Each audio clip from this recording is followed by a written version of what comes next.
안녕하세요. 오늘은 8월 15일 목장 성경 공부로 요한일서 4장 7절부터 21절까지를 좀 살펴보기로 합니다. 4장 7절부터 21절에서 나타나는 가장 큰 특징은요, 사랑이라는 단어가 정말 많이 나온다는 겁니다. 요한일서에서 사랑이라는 단어가 한 43번 정도 나옵니다. 이게 사랑이란 단어 플러스 사랑의 의미가 함축된 그런 단어를 포함하는 건데, 그런데 보시면은 이 4장 7절부터 21절 사이에 20번 이상 나옵니다. 그러니까 전체의 반 정도가 한 14, 9절 안에 나오는 건데요. 이 전체 단락에 내용의 어떤 의미가 함축되어 있는 그 구절이 어떤 표현이 4장 12절이라고 볼 수 있습니다. 그러니까 8절에서 하나님은 사랑이시다고 딱 정의를 하죠. 그죠? 그런데 4장 12절에 가면은 하나님의 사랑이 우리 가운데서 완성되었다. 이렇게 말씀합니다. 그러니까 하나님의 사랑이 예수님을 믿는 사람들 안에서 완벽하게 구현되는 그런 모습을 지금 사도 요한이 그리고 있다는 것을 우리가 좀 알 수 있습니다. 그래서 그런 걸 염두에 두고 우리가 한 구절 한 구절 좀 살펴보겠습니다. 7절에 있어서 보면은 이렇게 되죠. 사랑하는 여러분, 서로 사랑합시다. 사랑은 하나님에게서 난 것입니다. 사랑하는 사람은 다 하나님에게서 났고 하나님을 압니다.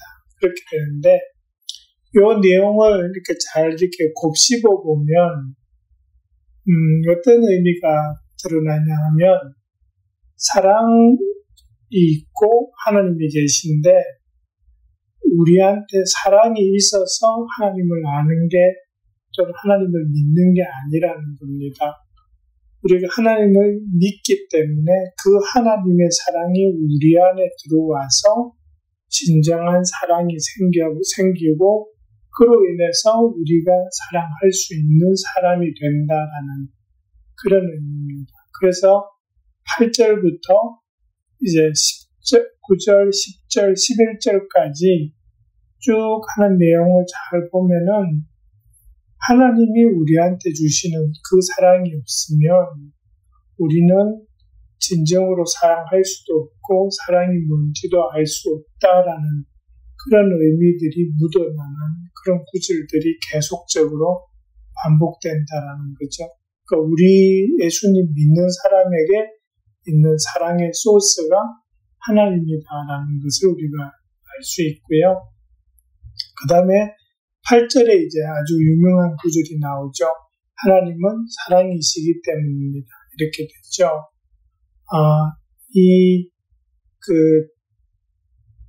우리 세번역은 하나님은 사랑이시기 때문입니다. 이렇게 번역을 했지만 우리가 익숙한 표현은 사실은 개역 개정 성경에 있는 겁니다. 그 8절에 개역 개정은 이렇게 됩니다. 사랑하지 아니하는 자는 하나님을 알지 못하나니 이는 하나님은 사랑이심이라. 이렇게 되어 있죠. 하나님은 사랑이심이라. 이게 이제 우리가 익숙한 그런 표현입니다. 여기서 하나님은 사랑이시다.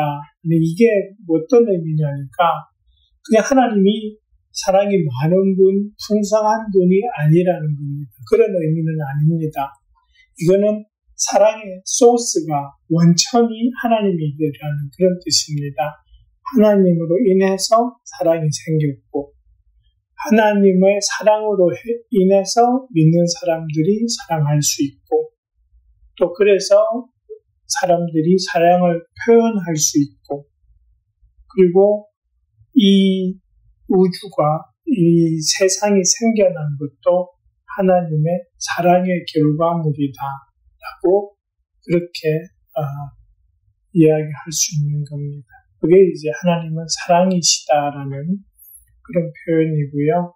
9절에 가면 하나님의 사랑이 이렇게 드러났다 그랬는데 하나님의 사랑이 가장 잘 표현된 것이 어디냐, 무엇이냐 그렇게 묻는다면 그것은 십자가에 달리신 예수 그리스도이십니다. 자, 외아들을 우리에게 보내주시고 죄로 인해서 죽을 수밖에 없던 사람들을 생명으로 옮겨갈 수 있게 그 길을 보여주신 그것이 하나님의 사랑의 표현이라는 거죠. 그래서 우리가 여기서 알 수 있는 것은 뭐냐 하면 사랑은 감정이 아니라는 겁니다. 우리는 보통 사랑 그러면 어떤 feeling으로 생각을 하는데 여기서 하나님의 사랑이 표현된 것이 십자가다라는 것은 사랑은 감정이 아니라 행동이다라는 것을 지금 이 사도 요한이 말씀하고 있습니다. 그 다음에 이제 질문을 제가 던졌는데요. 10절에는 예수님의 십자가 죽음을 표현하는 단어가 등장하는데 그것은 무엇일까요? 이렇게 되어 있습니다. 그죠? 10절에서 잘 읽어보시면 딱 보이는 단어가 화목제물이라는 단어입니다. 화목제물이라는 건 뭐냐 하면 이런 겁니다. 하나님은 죄를 미워하십니다. 그렇죠? 그래서 하나님은 사람이 죄를 지으면 진노하십니다. 그래서 사람은 그 죄를 지은 사람은 다시 말해서 모든 사람은 하나님의 진노의 대상입니다. 사랑의 대상이기도 하지만 죄로 인해서 진노의 대상이 되어버렸습니다. 사람들이. 그리고 그 진노를 뭔가 달래야 되는데 제물을 올려드렸잖아요. 구약시대에는 그죠? 짐승의 피를 뿌리고 해서 하나님의 진노를 그 짐승의 피로 달랬습니다. 그렇게 하나님의 진노를 달래는 제물로 올려진 것이 예수님이었다는 겁니다. 그래서 이제 예수님이 이걸 영어로 말하면 propitiation 그렇게 이야기하거든요. 하나님의 진노를 삭히기 위한 제물 이런 뜻이 화목 제물인데 그게 예수님의 십자가 죽음이 상징한다라는 거죠. 그리고 11절에 보면은 그냥 사랑하는 여러분 이렇게 되어 있죠. beloved children 또는 beloved 이렇게 되는데 이게 이제 사도 요한이 요한 1서에서 여러 번 사용하는 호칭입니다. 그러니까 믿음의 자녀들을 자기보다 어린 그런 믿음의 자녀들을 부르는 애칭이 사랑하는 여러분 이렇게 되는데 이제까지 여러 번 나왔습니다. 그죠? 12절로 가면은요, 뭔 말이 나오냐 하니까, 지금까지 하나님을 본 사람은 없습니다. 이렇게 돼요. 근데 여러분, 구약 성경을 읽어보시면, 하나님을 만났다 또는 하나님을 보았다라고 해석할 수 있는 구절들이 많이 있습니다. 예를 들어서 창세기 32장 30절에 보면, 야곱이 뭐라고 그러냐 하니까 내가 하나님의 얼굴을 직접 뵙고도 이렇게 돼 있죠. 하나님의 얼굴을 보았다 이렇게 되는 거죠. 그 다음에 출애굽기 24장 10절에 보면 이건 언제냐 하니까 이스라엘 백성들이 시내산에서 하나님의 임재하심을 느낄 때입니다. 근데 거기에 어떻게 되어 적혀 있냐 하니까 거기에서 그들이 이스라엘의 하나님을 보니 이렇게 돼 있죠. 본다고 되어 있습니다. 그죠? 그 다음에 출애굽기 33장 11절에 모세는 어떻게 했냐 하니까 주님께서는 마치 사람이 자기 친구에게 말하듯이 모세와 얼굴을 마주하고 말씀하셨다 하니까 지금 모세하고 하나님이 얼굴을 마주했다, 보았다라는 의미가 되죠. 근데 사도 요한은 지금 하나님을 본 사람이 없다고 하는데 이런 구절이 나온다는 건 이런 구절을 어떻게 해석해야 됩니까? 라는 게 이제 질문입니다. 사실은 하나님을 본 사람이 없다라고 하는 말씀은 요한복음 1장 18절에도 똑같은 말씀이 나옵니다. 그죠? 근데 이제 이 말하고 이 구약의 말씀을 이제 연결시켜서 해석하면 이렇게 되는 겁니다. 야곱은 하나님을 배웠다고 하는 것은 하나님의 진짜 하나님 모습을 본 게 아니라 하나님이 다른 사람의 모습으로 나타나셨습니다. 보통 이런 거를 천사라고 그렇게 표현했습니다. 그 다음에 출애굽기 이스라엘 백성이 본 것은 하나님을 뵈니라는 것은 하나님의 모습을 본 게 아니라 하나님이 지금 임재하신 그 상황, 주변 상황을 본 겁니다. 지금 우레 같은 소리가 들리고 연기가 나오고 하는 그 상황 가운데에서 이 사람들은 지금 하나님의 모습을 본 게 아니라 하나님이 오셨다라는 것을 느낄 수 있는 주변 상황의 변화를 보고 있는 거죠. 그 다음에 모세가 하나님과 얼굴을 마주했다라는 것은 이것은 페이스 투 페이스라기보다는 하나님과 친밀하게 그렇게 대화하면서 지냈다라는 그 관계를 표현한 거거든요. 왜 이렇게 이야기하냐 하면 출애굽기 33장 20절에 이렇게 됩니다. 주님께서 다시 말씀하셨다. 그러나 내가 너에게 나의 얼굴은 보이지 않겠다. 나를 본 사람은 아무도 살 수 없기 때문이다. 하나님이 그러셨어요. 하나님의 얼굴을 본 사람은 살 수 없다고. 근데 모세가 하나님의 얼굴을 보게 해달라고 그랬거든요. 그러니까 하나님께서 얼굴은 보이지 않고 하나님의 지나가시는 모습을 보이시는 거죠. 그렇게 해서 사람은 하나님의 얼굴을 보고는 살 수가 없다라는 게 정답입니다. 그렇죠? 그러니까 이제 이거는 상황적이나 어떤 관계적 측면에서 우리가 해석하는 겁니다. 하나님을 보았다라고 나오는 구약 성경은. 그 다음에 12절 뒷부분에 가면 사랑이 우리 가운데서 완성되었다 이렇게 말씀하세요.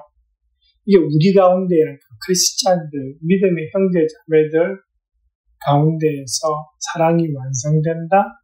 이것은 뭐냐니까 하나님의 그 사랑이 형제와 형제 자매가 서로 사랑하는 그 관계 가운데에서 가장 완전한 완성된 모습으로 나타난다는 거죠. 진심으로 사랑하는 그 모습이.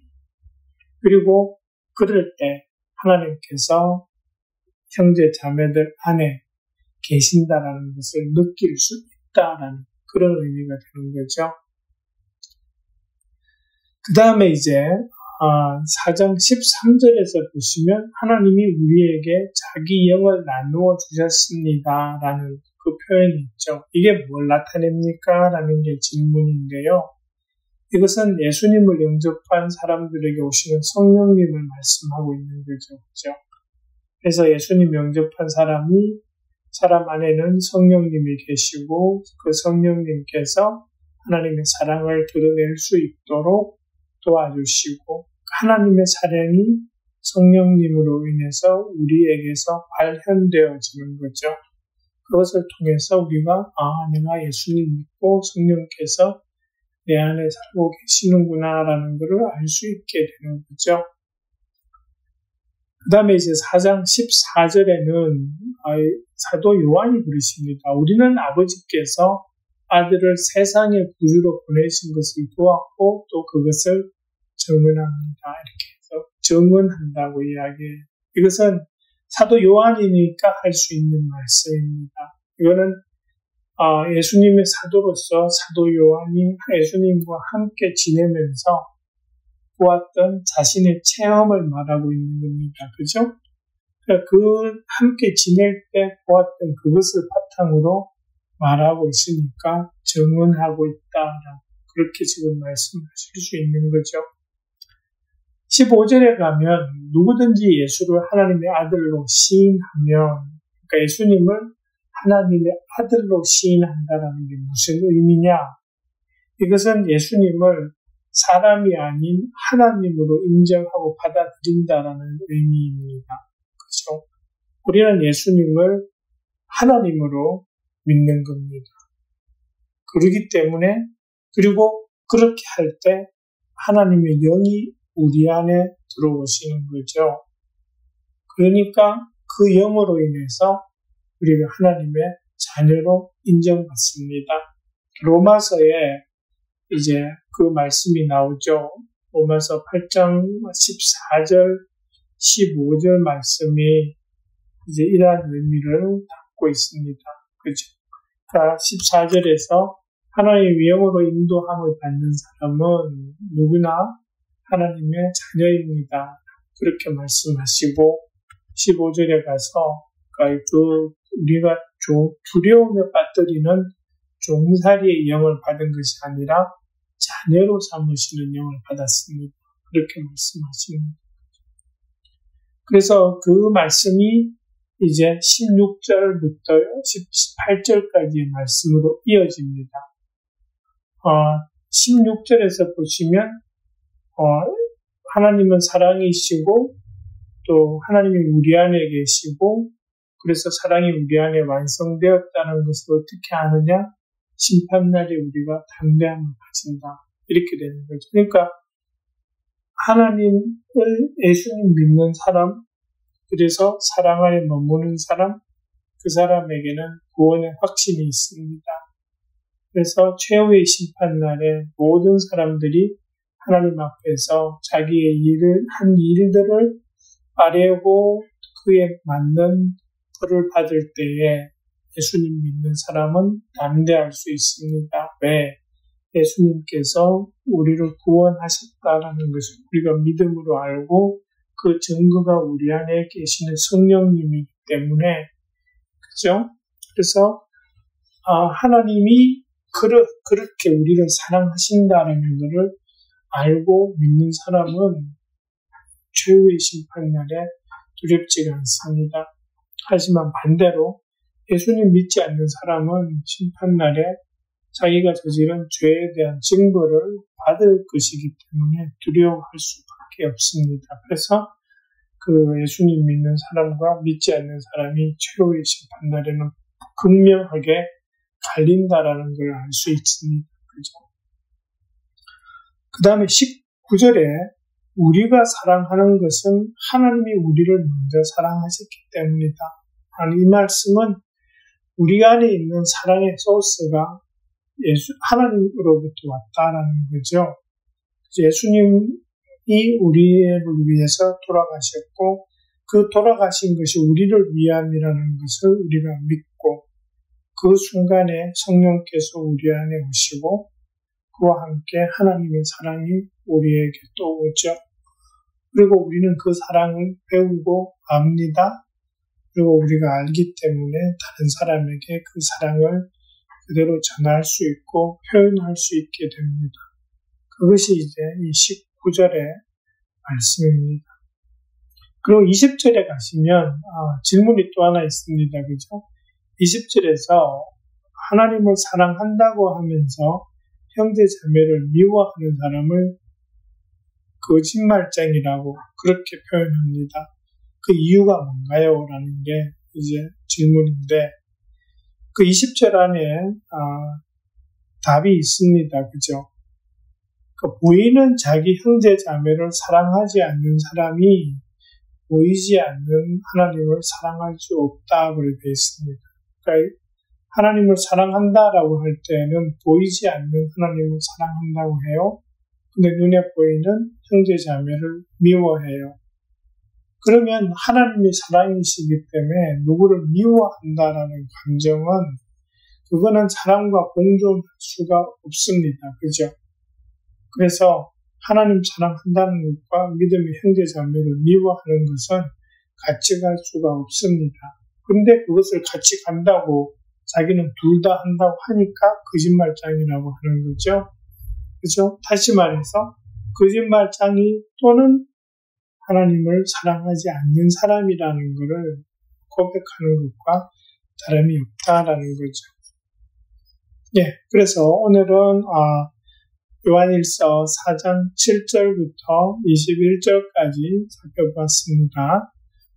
잘 살펴보시고 목장 식구들과 함께 나누어주시면 감사하겠습니다. 네, 수고해 주시기 바랍니다.